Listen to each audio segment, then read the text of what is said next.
ayat yang menjadi dasar pengajian kita malam ini surat 24, surat An-Nur, ayat yang keempat. Bersyukur kita kepada Allah Subhanahu wa Ta'ala.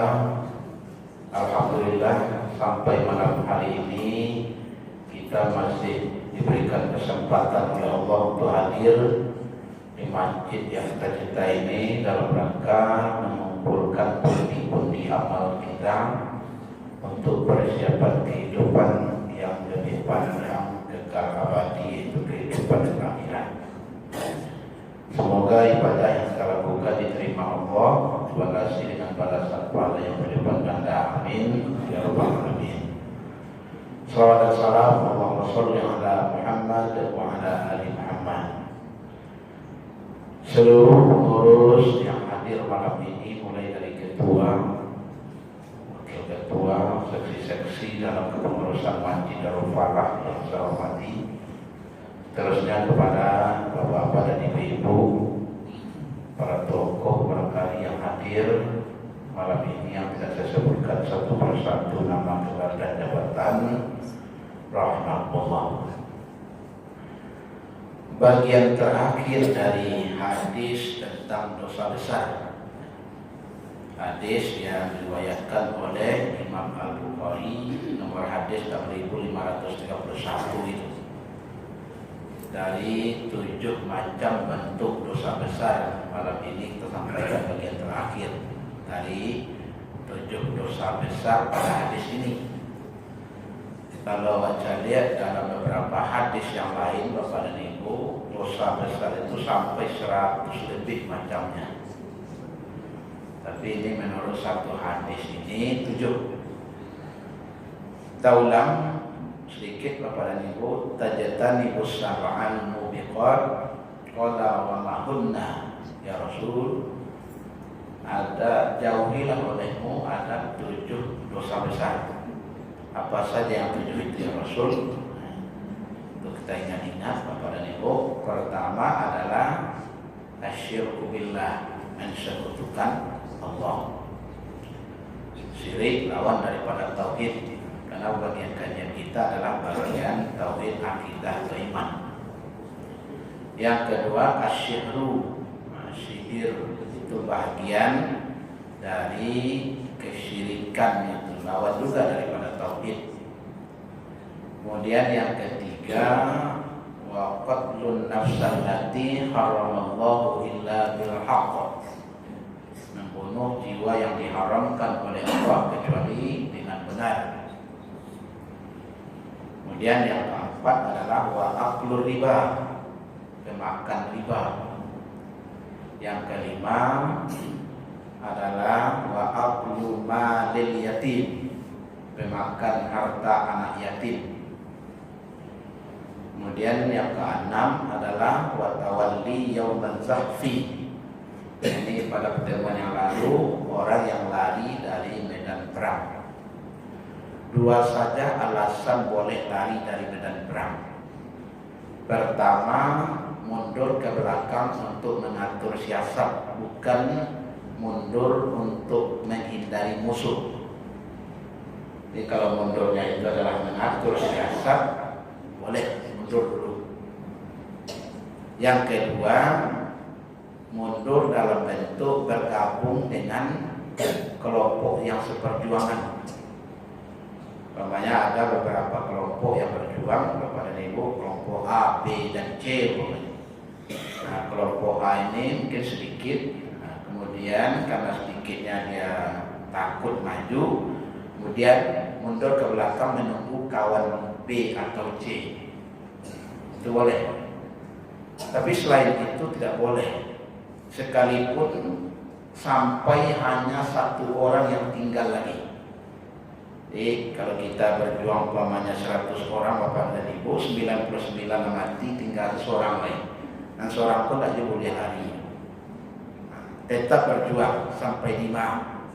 Nah, kalaupun mati nanti, matinya adalah mati syahid. Makanya kalau kita perhatikan sekarang Bapak dan Ibu, di Palestina itu kalau kita baca melalui Google, Justru anak-anak Palestina itu kalau dia pergi berjuang kemudian pulang anaknya, anak-anak Palestina itu ibu tidak banyak. Jadi kalau anaknya mati di medan tempur itu orang kayaknya mengucapkan alhamdulillah. Itu bapak dan ibu. Jadi barangkali kalau tak tahu jawab dan itu lepas.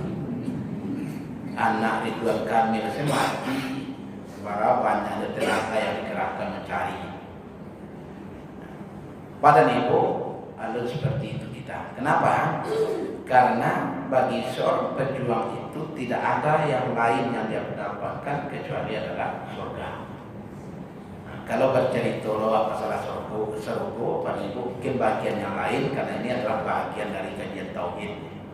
Surga, neraka, qadar dan lain sebagainya itu adalah bagian dari kajian tauhid. Nah, Bapak dan Ibu, sekarang kita masuk bagian terakhir dari hadis ini, yaitu tentang waqaful muhsanatil mu'minatil ghafilah. Yang termasuk dosa besar yang ketujuh adalah menuduh seorang wanita baik melakukan perzinahan. Ini apabila kajiannya nanti Bapak dan Ibu. Pertama dulu tentu kita pahami apa itu zina. Zina adalah hubungan laki-laki dengan seorang perempuan dalam bentuk hubungan yang tidak sah. Tidak ada akadnya, tidak ada walinya, pokoknya rukun dari sebuah perkawinan tidak dilengkapinya.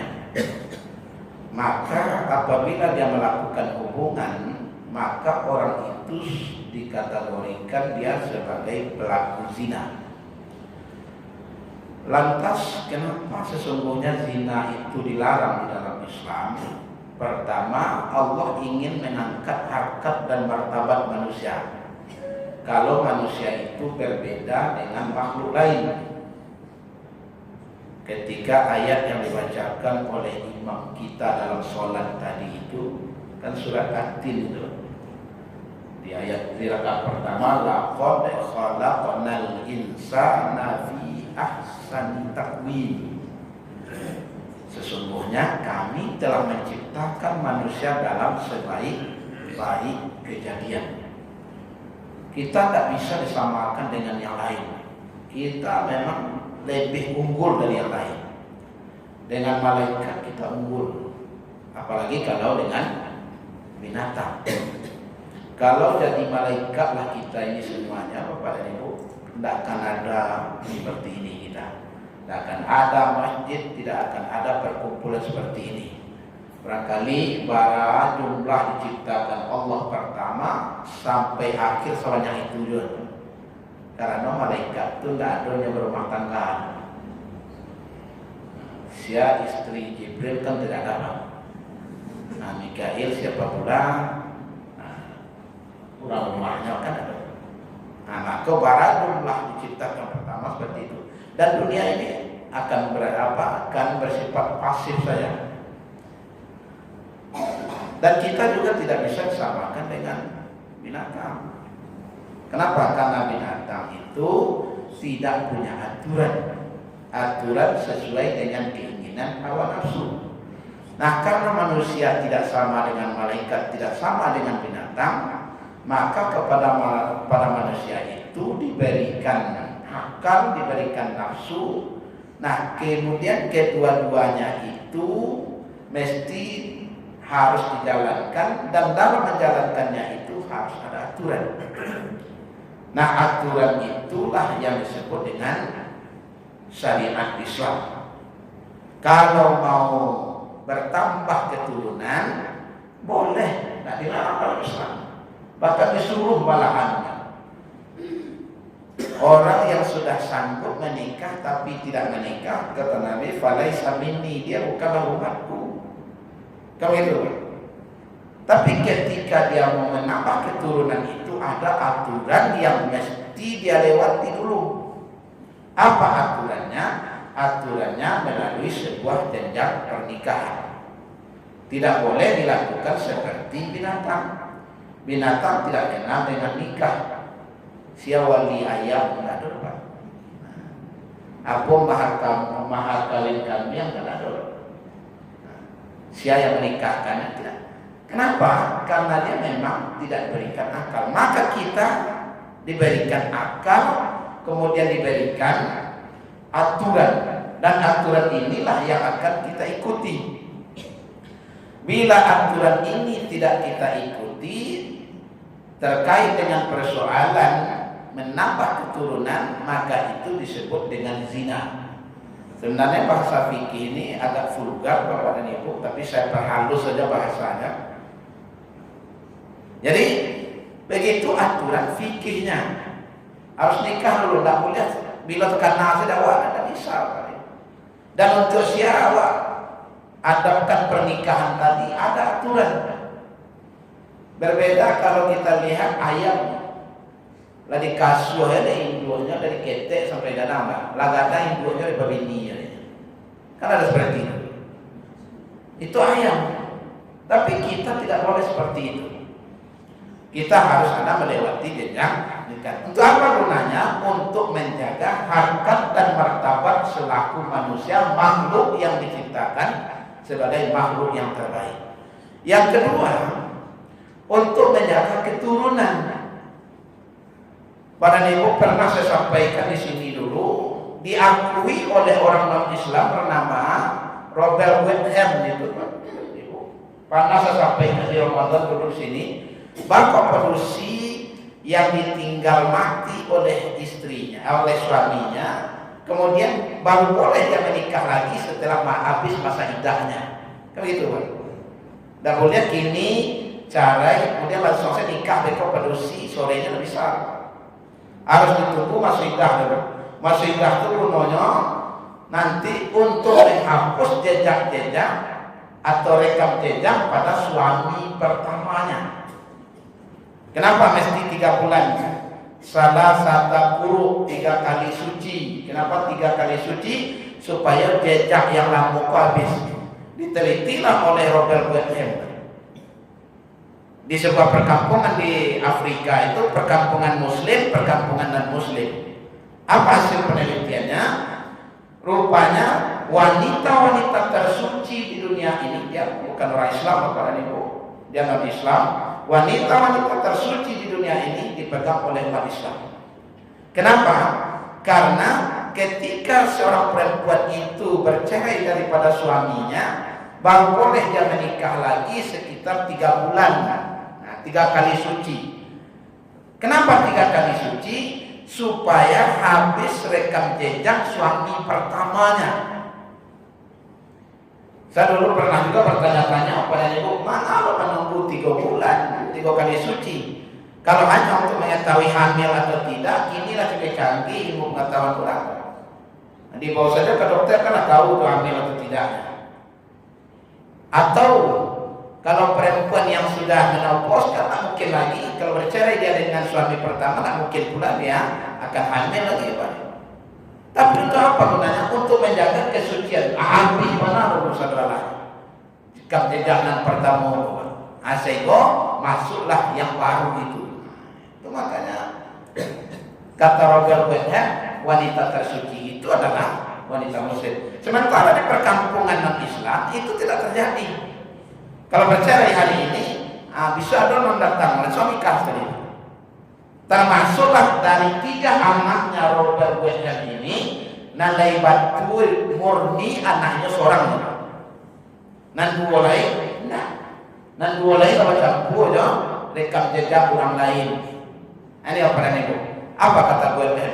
Islam itu memang benar. Maka ketika Islam itu adalah sebuah agama yang benar dari segi keilmuan teknologi, saya nyatakan saya masuk Islam. Nah, kemudian apa hubungannya dengan perzinahan? Perzinahan itu menjaga keturunan, Bapak.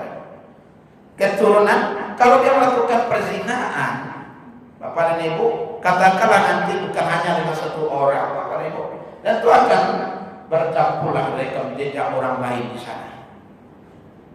Nah, berarti anak ini nanti yang pertama, siapa yang akan bertanggung jawab terhadap dia? Yang kedua, anak tidak murni ini bapaknya.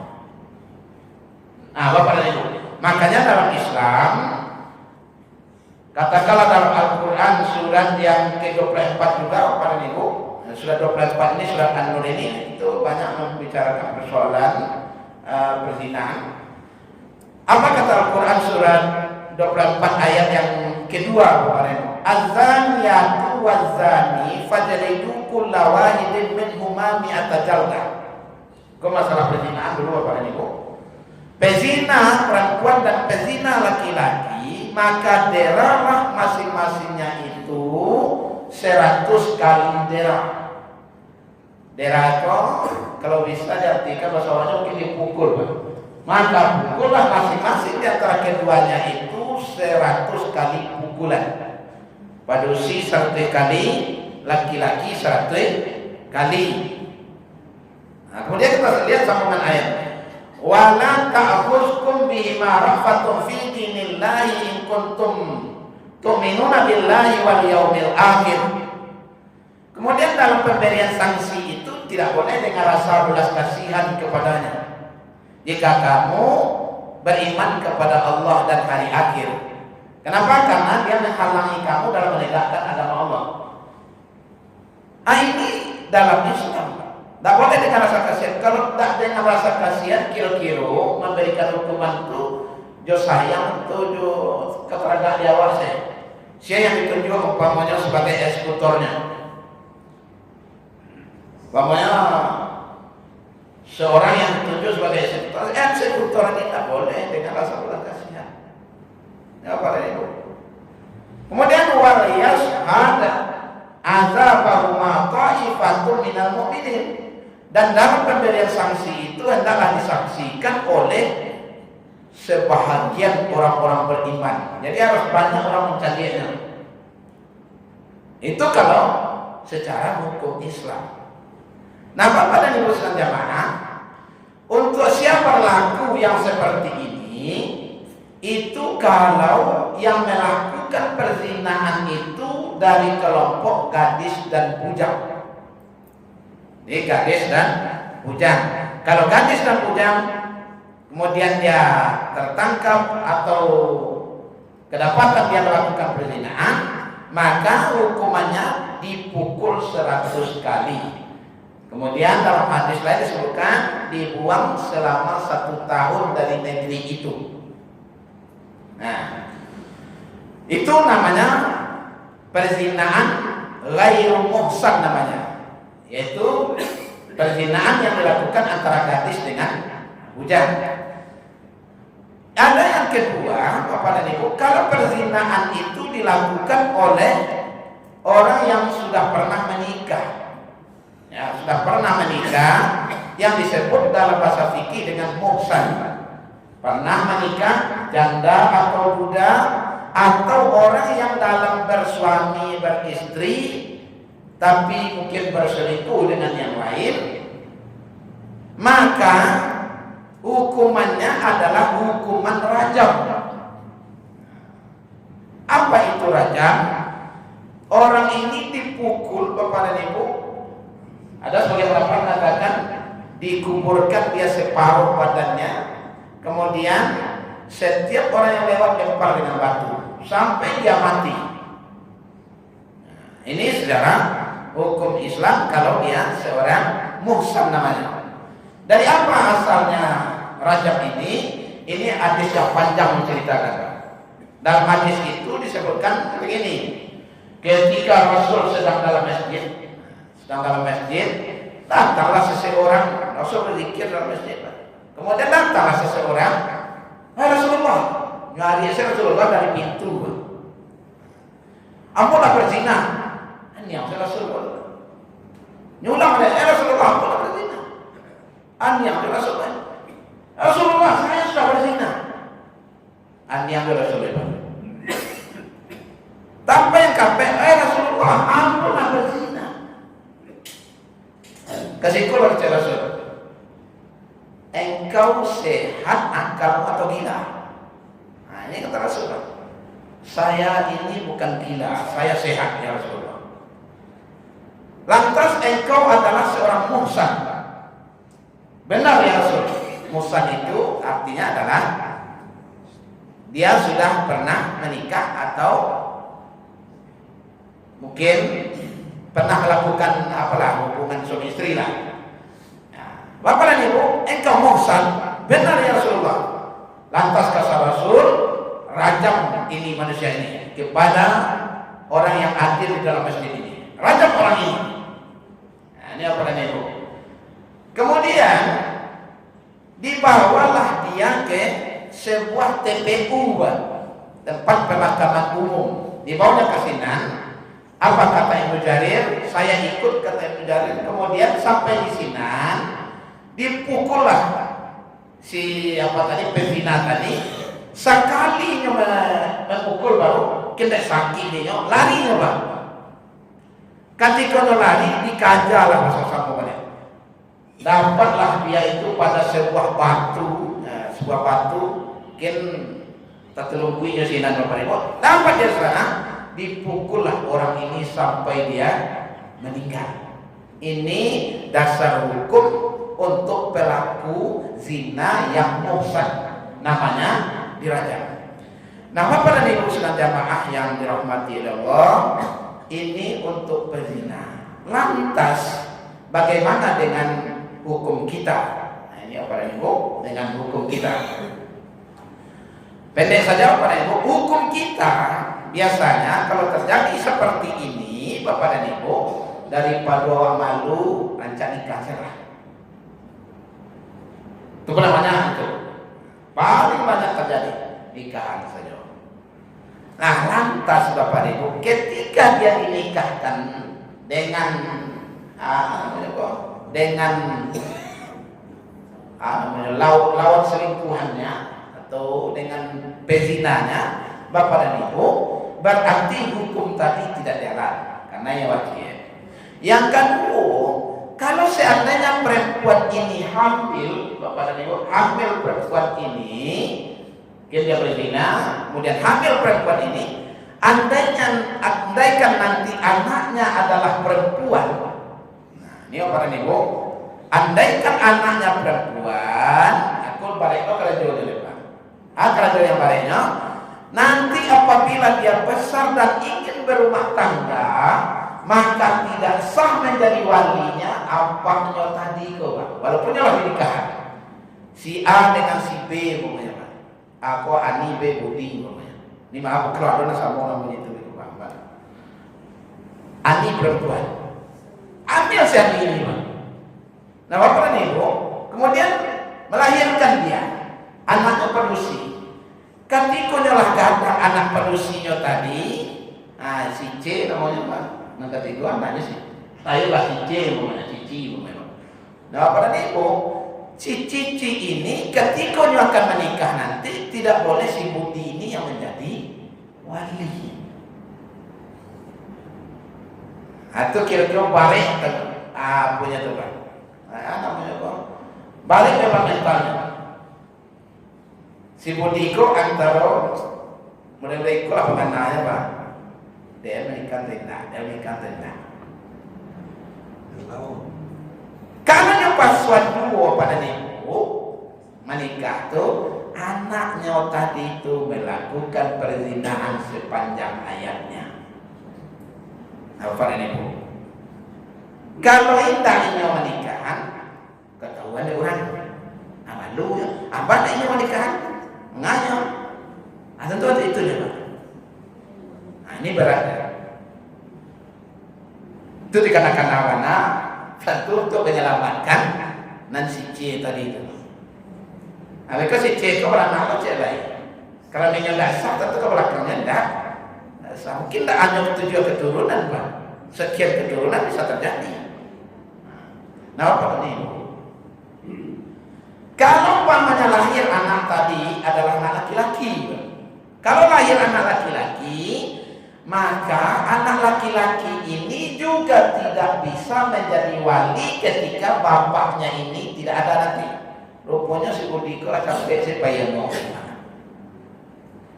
Ketika melahir adiknya nan kat pakamo bersih, kedua laki-laki. Yang ketiga pedusi pada. Nama para ibu, ketika adiknya lahir yang pedusi, apa meninggal? Meninggal apanya? Tentu siapa yang jadi walinya? Pokoknya harus sama saudaranya. Maka si Budi ini si anak laki-lakinya ini juga tidak bisa menjadi wali terhadap adiknya yang perempuan. Kenapa? Karena dia berasal dari anak yang tidak melalui proses nikah. Apalagi akibatnya? Akibat yang berikutnya dia tidak mendapatkan warisan. Tidak bisa lagi menentu-nentu. Itu kan apa dan aja.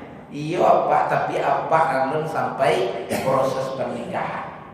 Nah ini apa ini pesannya mana? Lantas kalau terjadi perzinahan, ada dua macam untuk mengetahuinya. Apa ini bu?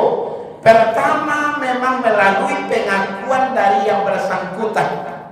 Ini apa ini bu? Pengakuan dari yang bersangkutan. Sarupo tadi pak. Seorang yang datang, seorang laki-laki datang ke dalam masjid, dia mengakui. Kalau dia mengakui seperti ini, siapa laki-lakinya? Kalau yang punya, kalau laki-lakinya masih bujang, bapak dan ibu bujang, maka diberlakukanlah hukuman pukul 100 kali. Kalau si laki-lakinya itu sudah pernah menikah, maka rajamlah dia. Ini bapak dan ibu, rajam dia. Begitu juga bagi perempuan. Ditanya ke bersih, pokoknya laki-laki, kamu berzina, dia siap berzina, aturannya. Ditanya ke pedusi, rupanya pedusi itu tadi mengecehan, iyo, maka kadua sama-sama. Kalau masih kati bujang, sama pukulan 100 kali. Kalau dia sudah pernah menikah atau dinikahi yang perempuannya, maka dirajam dia. Tapi ada satu lagi, ketika laki-lakinya mengakui, perempuannya tidak mengakui. Nah, ini apa dan ibu? Perempuan tidak mengakui. Maka dalam fikih Said Sabik itu saya baca pada ibu, yang laki-lakinya tetap dihukum. 3 macamnya hukuman untuk laki-laki itu. Imam Malik mengatakan untuk si laki-laki ini diberikan dia hukuman pukul 100 kali. Bagi Imam Auza'i mengatakan inyo dirajam. Bagi Imam Syafi'i dikatakan dia dirajam, dia dipukul dan dia dirajam. Nah, ini apa dan ibu? Yang perempuannya bagaimana? Yang perempuannya tidak. Kenapa? Karena dia tidak mengakui. Kenapa pada ibu? Lantas ada lagi persoalan yang lain. Bagaimana dengan pemerkosaan? Nah, ini lagi apa dan ibu? Pemerkosaan. Pemerkosaan itu kan karena dia mungkin si perempuannya karena dia tidak punya kekuatan apa-apa, mungkin datang laki-laki, ya tenaga perempuan tidak akan bisa melawan tenaga laki-laki umpamanya, sehingga terjadi perzinahan terpaksa bapak dan ibu. Maka yang laki-lakinya yang dihukum sementara perempuannya tidak. Cuma beko bapak dan ibu, ini mengecelot yang perempuan tidak banyak akalnya pada ibu.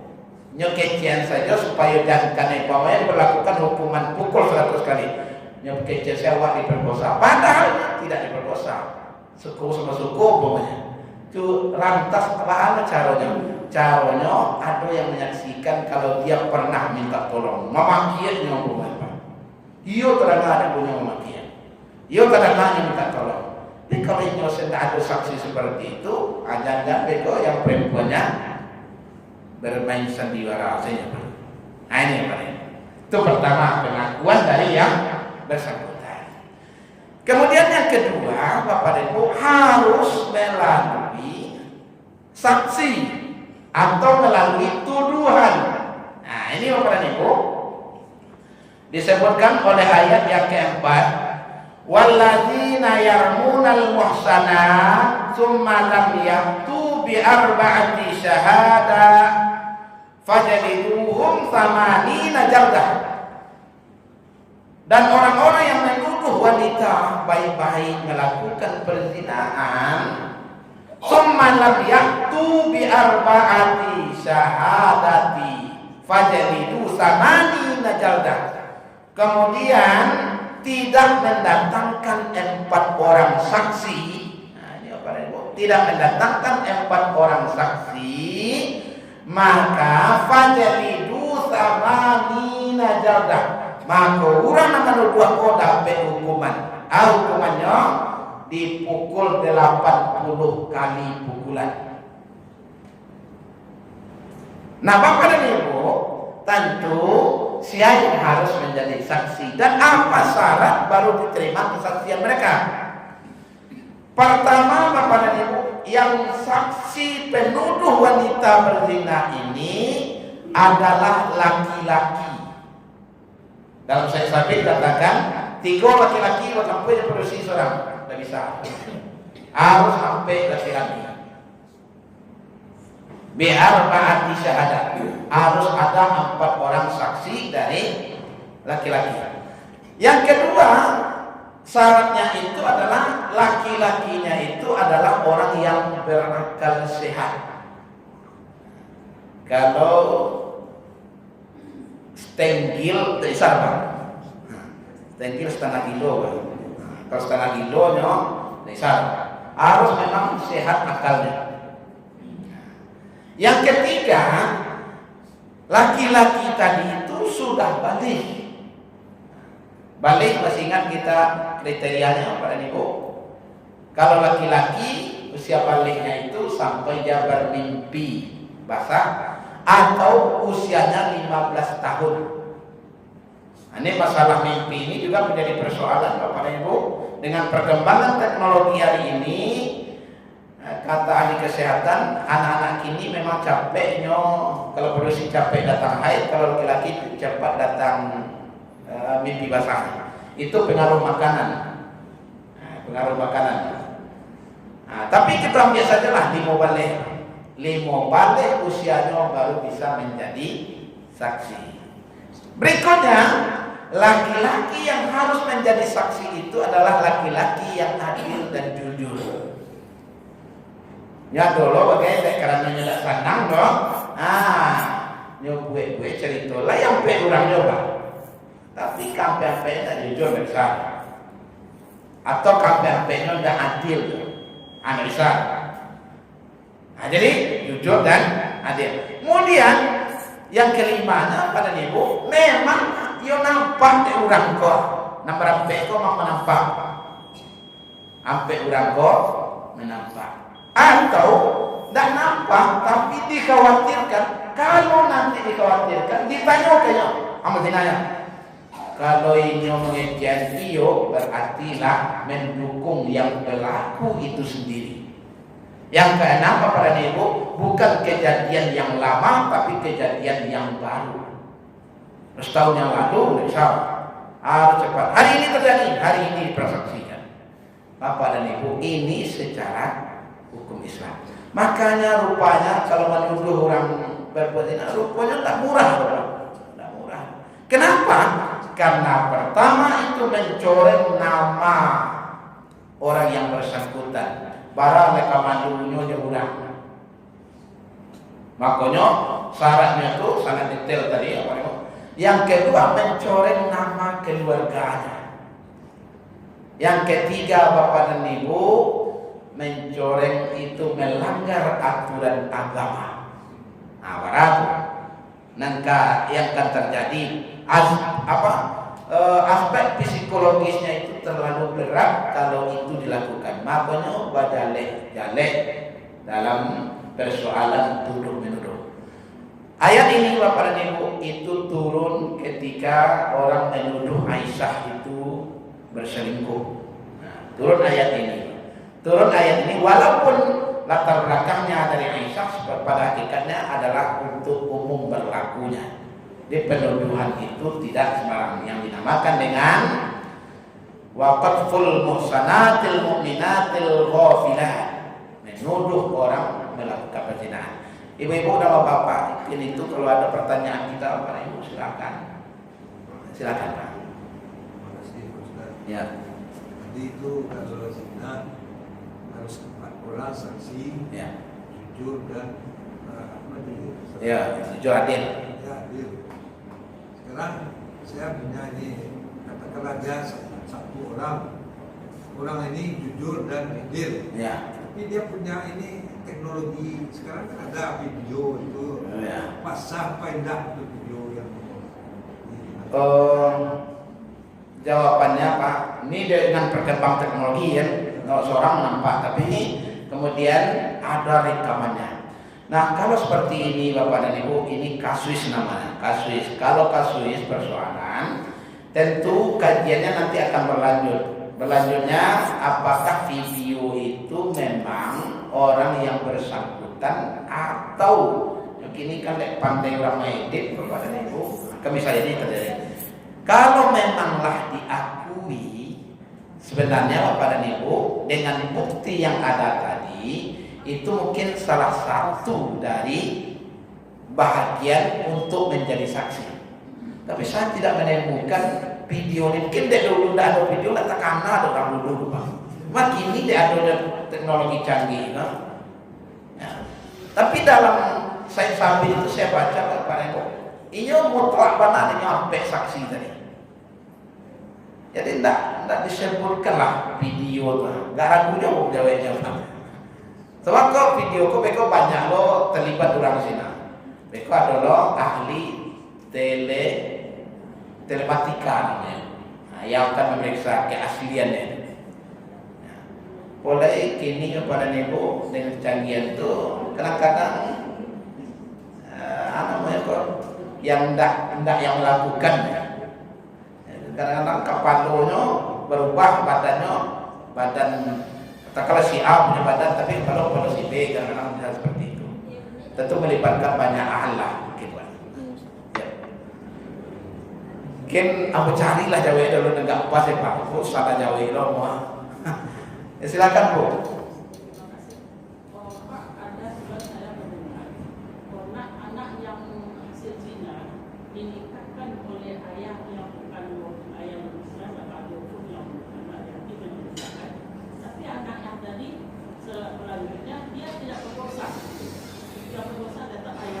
Ya.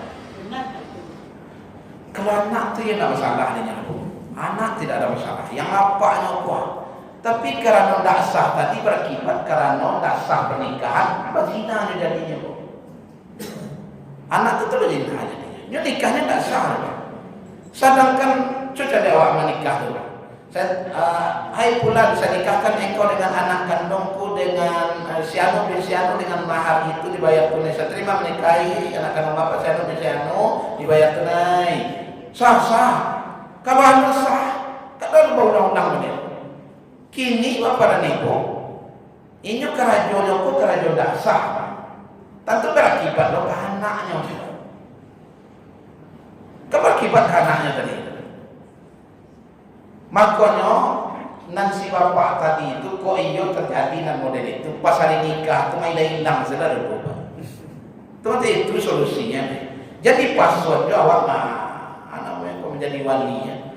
Kalau di password menjadi walinya itu yang terjadi nanti. Awak berdosa tiba di anak karena gara-gara awak nikah anak harus sah. Itu dosa berzina anak jadi ibu. Kok tiba dia nikah, kok pada ibu acari je lagi, atau pada perempuan tidak bisa ditinggal. Kok arah ke atas akan diterima orang lah. Itu dia. Tapi kalau kerja kuino kita malu lah. Ada cewek batas lah kamu. Salah. Bagaimana caranya menghilangkan anak itu dari zina? Tapi kan dengan diracuni anak selanjutnya saya bilang dari status zina. Itu main tangannya yuk apanya tadi, nah sebenarnya dari awal sebenarnya. Kalau anak tadi berlanjut juga kayak itu, tentu ialah kan dari awal tidak sah. Itu kalau berfikir lah, menurut fikirnya seperti itu. Sebab kadang-kadang itu adalah pendapat lain. Nah, usaha kenapa turunnya? Memang ada yang akan ada pendapat yang seperti itu nanti. Pokoknya dia Islam pun kemaslahatannya itu adalah untuk Allah. Itu mungkin Bapak dan Ibu yang bisa saya sampaikan. Kalau ada salah janggal, mohon maaf Bapak dan Ibu. Tanya apa tadi dia mau cari dulu Pak. Rasanya memang dengan kecanggihan teknologi mungkin bisa itu dijadikan sebagai dasar, apalagi dengan adanya hakim itu. Tapi kadang-kadang hakim kadang-kadang antara tidak loh. Baik Bapak dan Ibu, itu saja dulu. Billahi taufiq wal hidayah. Assalamualaikum warahmatullahi wabarakatuh.